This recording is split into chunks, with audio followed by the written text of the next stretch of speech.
Sometimes a story is just a story, but more often than not, they are a lesson cloaked in entertainment. The stories I share here are definitely the latter. Some are fact, some are fiction, all are beneficial. Hello, my name is Earl Breon, and you are listening to the Leadership Chronicles. Today's story is titled simply, The Desert Fox. Erwin Rommel was born on 15 November 1891. He was the third of 5 children in what would be considered a middle-class family by today's standards. He was a normal kid from a normal family that had an abnormal knack for war-fighting tactics. At the age of 18, he joined the German infantry as an ensign and began his studies at the officer cadet school. While at school, he would meet his future wife, and soon World War I would come calling. During World War I, Rommel distinguished himself as a field artillery commander and developed his strategies of attacking quickly and unexpectedly that would eventually make him famous. It was a strategy that seemed to work well in the mountain fighting to which he was exposed early on, so he surmised that it would work well on other terrains. And he was right, but we'll get to that in a little bit. In short, these tactics made Rommel stand apart from his contemporaries and took him from being a relatively unknown German officer at the beginning of the war into a superstar of the German army. He won many ribbons and medals for his deeds and was rapidly promoted. Now, another glimpse of who Rommel was going to become came between World War I and World War II. He was placed in charge of the 13th Infantry Regiment in Stuttgart. His unit was tasked with stomping out any riots or uprisings that were somewhat common as Germany experienced its transformational growth period post-World War I. Now, what is remarkable is he had a lot of authority. He could have used all the force necessary to handle these riots. But, by all accounts, he relied much more on diplomacy and reasoning than using an iron fist. It was this method that endeared him to all of the people, even the ones that he was putting down. And it was likely in this capacity that he caught the eye of a young Adolf Hitler, who had not yet risen to his full power. Now, for the next few years, Rommel held various prestigious positions, but his greatest and perhaps most influential endeavor was actually writing his book, Infantry Tactics. See, this book gave many access to Rommel's mind. He broke down his encounters during World War I and his strategic thinking behind them. And it was said that this book was printed widely and was in a lot of libraries, including Hitler himself, George S. Patton, and, by some accounts, even General Montgomery of the British Army. Well, in 1939, Rommel received the call from Hitler to be the head of his personal guard battalion as they invaded Poland to kick off World War II. It was in this capacity that Erwin served with distinction and made an even bigger name for himself and further impressed Adolf Hitler.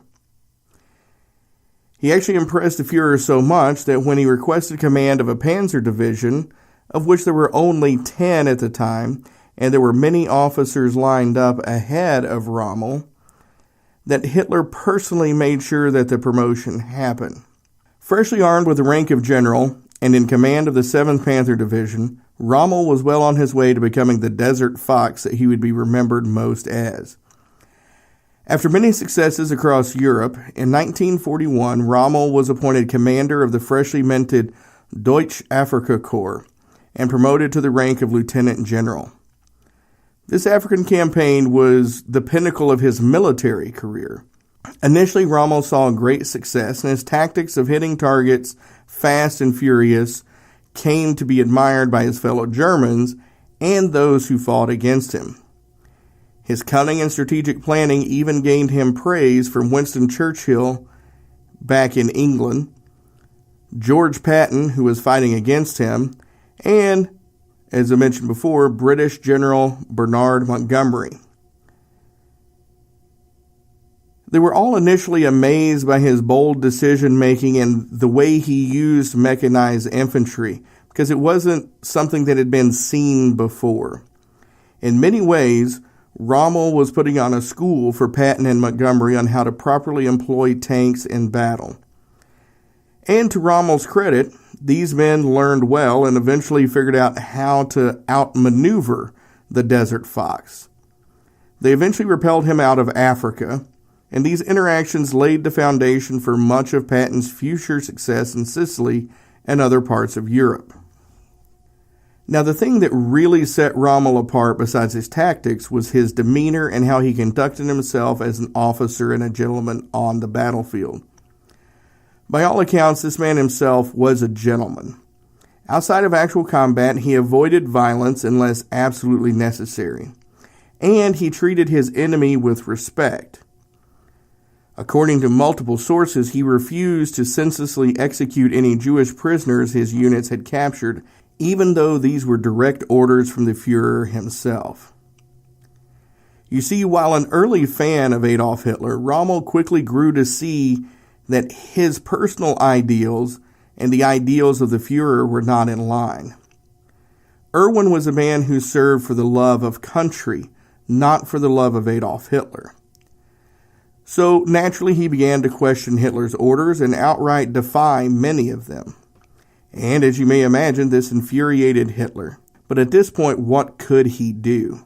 Remember, he had openly praised Rommel for his tactics and personally promoted him rapidly above many other and much more loyal Nazi officers.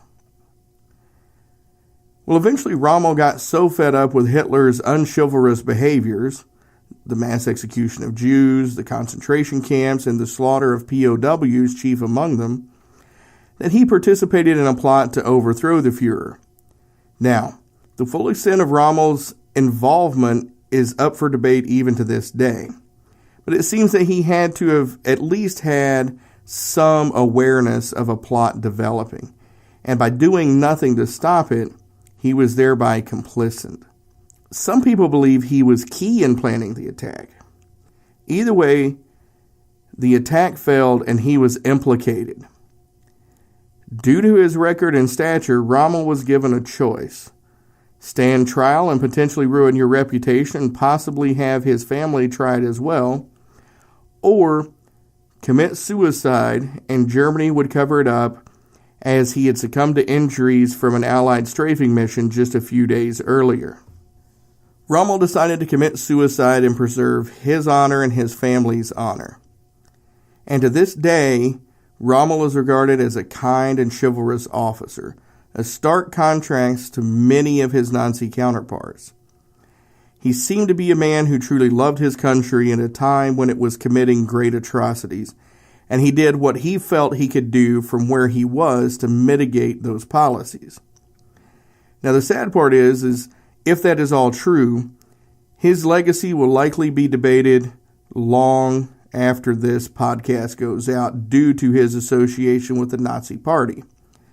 But one question that stands out, and that is, what would the war have looked like if Rommel had had the moral fortitude to stand against Hitler and potentially join the Allied forces?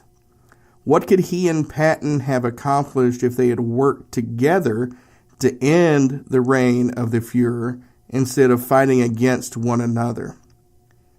And then the bigger question, is it enough to have high personal morals and do what you can from where you are, but still be complicit in helping a greater evil achieve success? So there it is. The complicated, conflictive, and massively abridged story of Erwin Rommel. And here are your growth questions. Are you in an organization that is out of alignment with your personal beliefs? If so, is that sustainable, or do you think you will reach a point where you will be asked to do things that violate those personal beliefs? If asked to violate those beliefs, how will you respond? Will you have the moral fortitude to leave that organization and take your techniques and strategies elsewhere to some place more in line with your beliefs? You see, the alignment with your organization can cloud your legacy forever. What could have been a clear-cut hero can also become a murky villain.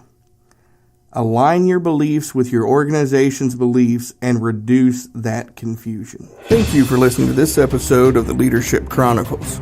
To continue the discussion, find me on Twitter at Earl_Breon or email me at podcast@earlbreon.com.